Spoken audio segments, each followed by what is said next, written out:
right, awesome day here, 60 degrees, early March on a Tuesday. Wanted to post a follow-up video for my rotator cuff repair, subscapularis repair, and general cleanup stuff that I had done on February 24th. I went for my follow-up on Friday, and I'm 13 days post-op now. I went for my follow-up on Friday, March 5th. Everything looks pretty good. Had the sutures removed. They said I don't have to wear the pillow anymore in my sling. I still have to wear the sling, but the pillow's not here anymore, which has made this a lot more tolerable and comfortable. 6 weeks in the sling still for sure. I'm about 2 weeks in, so 4 more to go. I do pop the sling off a couple times a day to do exercises. So elbow flexion, wrist rotation, and then with the sling on, I can do shoulder shrugs, which feel really good. Supposed to be doing those a few times a day for a couple minutes at a time, which I've been sticking with for the most part. I wanted to back up and talk about a couple things that I didn't touch on the last 2 videos I posted. So first, ice. I had a lot of people get the machine that has the ice water in it with the tube, and then the bladder that goes around the shoulder, and it circulates the ice water through that, which is great. My wife had that when she got her knee done a few years back. We should have kept it. We got rid of it because it was just taking up space downstairs, and I was tired of looking at it, but in hindsight should have kept that. But anyway, we went to CVS and we got this Cryo Max cuff, which is shaped like a T, and it has 4 gel ice panels in it. One that goes on the outside of the shoulder, one on the top, one on the front, and then one on the back. And it has a Velcro strap that goes around your chest and hooks on, which has been great. Even through a couple layers of clothes, I was getting good relief for about a week and a half using that after surgery, and it's been really helpful. I recommend that if you don't want to get that ice machine, or if your insurance doesn't cover the ice machine for some reason. It was like I think it was like a $25 ice cuff, which to me is worth it. You have it, you keep it, you have it for future injuries, for your kids or whatever, grandmother, whatever, stuff like that. So recommend that if you don't want to go the ice machine route. Sleep's been okay. We have a recliner upstairs. A lot of people recommend that. We don't have one of the Lazy Boy plush fancy ones, but we have a smaller one. It's kind of more like a decorative recliner in the bedroom. I've been resting in that, but I don't sleep in it. And I sleep in the bed. I got a wedge pillow. A wedge pillow was like a triangular pillow shaped like a piece of cake, basically. And you can put your regular pillow on top of that, sleep on that. I put a pillow under this arm and sleep on my back for most of the night. I roll over onto my left side when I get tired of that, and then I put another pillow under my hand and forearm just to help keep my arm in a stable position so it doesn't start to hurt and wake me up. I'll be honest, I'm a light sleeper anyway, and sleep is rough with this whole thing. So I am waking up every couple of hours anyway, moving around a little bit. So sleep, it's been okay, it hasn't been great. I'm getting by with it. So, I don't think you're going to sleep well anyway after the surgery, wearing a sling all night. So just something to keep in mind. If you do happen to have pain, that's another issue. I guess if you're hopped up on narcotics, then you might be better than me. But, sleep's been a couple hours here and there throughout the night, and probably getting like 6 hours of sleep. So, I'll take what I can get. Pain's been pretty manageable. I told the doctor on Friday that I haven't had much pain, and he was quite surprised by that. I told him I only took 2 of the oxycodones he prescribed, so one the day after in the morning as the nerve block was wearing off, and then another one that night before bed, and that was really it. Haven't taken any since then. No Advil, no Aleve, no Tylenol, nothing, no anti-inflammatories, and the pain's been pretty manageable.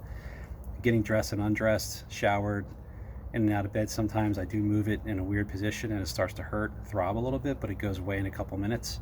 And I'm fine with that. I don't have to be on around the clock painkillers for this kind of thing.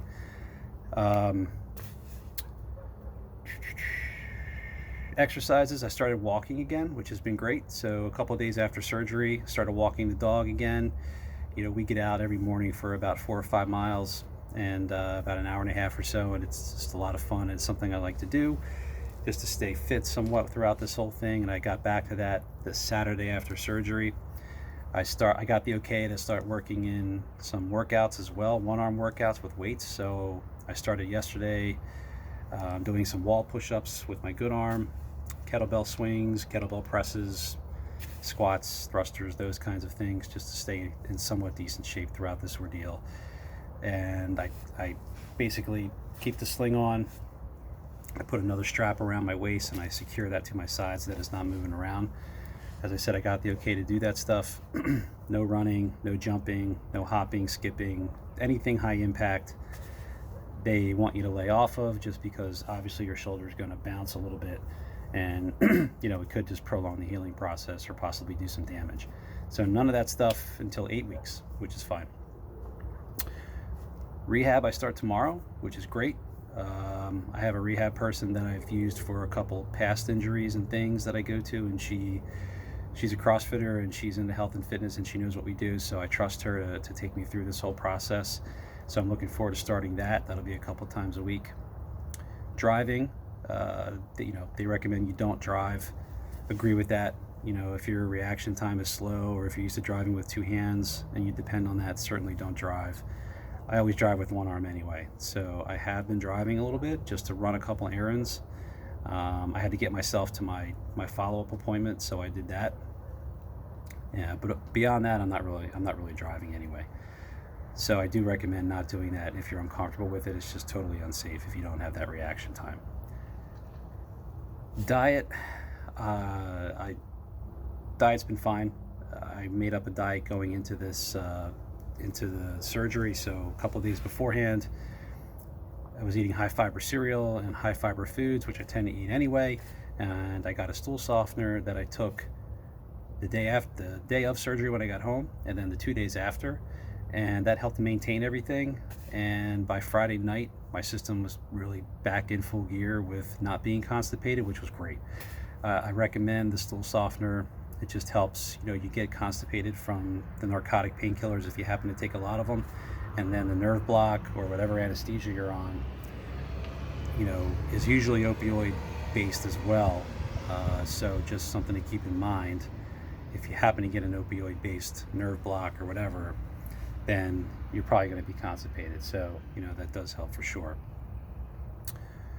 I think that's pretty much it. Oh, I did make up a couple documents for myself for this whole thing. So a nutritional plan, a schedule, and just some goals I wanted to accomplish, since I do have some downtime with not being able to exercise as much as I used to, and focusing on that. So the schedule's just keeping me real, getting up at a decent time, getting some stretching in, getting a meditation session in if I can do it, and if I want to do it that morning, getting online to start work at a good early hour, getting outside to get all the things I want to get accomplished throughout the day. I made a schedule to stick to, and it's been really helpful. The nutritional plan, I eat fairly decently anyway, but just changing around some foods to focus on the healing process has been pretty good. Some higher calcium foods, again, high fiber, protein, lean proteins, and a little bit of fat. It's been great.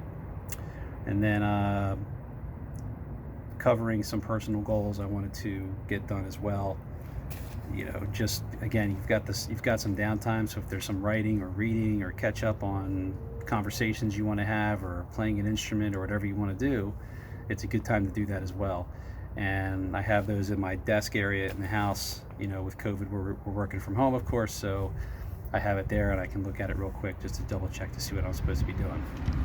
Just helps keep me focused. And this recovery, rehab from this kind of surgery is I guess any kind of surgery is a big mental game too. Physically you're out of it for a little while, but mentally you can be out of it too. And if you're not taking care of yourself up here and trying to have a good attitude about it and keeping on top of things that you like to do and that make you feel useful and productive, it can be an even longer, tougher road. So I do highly suggest that you come up with a plan for yourself. You try and stick to it as best you can, and just have a good attitude about it. That's what helps me. I'm a big list maker anyway every day, and it was easy for me to come up with a schedule, something to focus on, something to strive towards every day. And again, mentally, it just helps me, get through this long process, and it's going to be a long process. So, just keep that in mind. And, just hope this helps anybody that's out there looking for this kind of video on this kind of repair and this kind of surgery and this kind of recovery. So thanks for watching. I will post an update in a couple weeks as I go through rehab and hopefully get this sling off and make some good progress here. So thanks. Have a great day.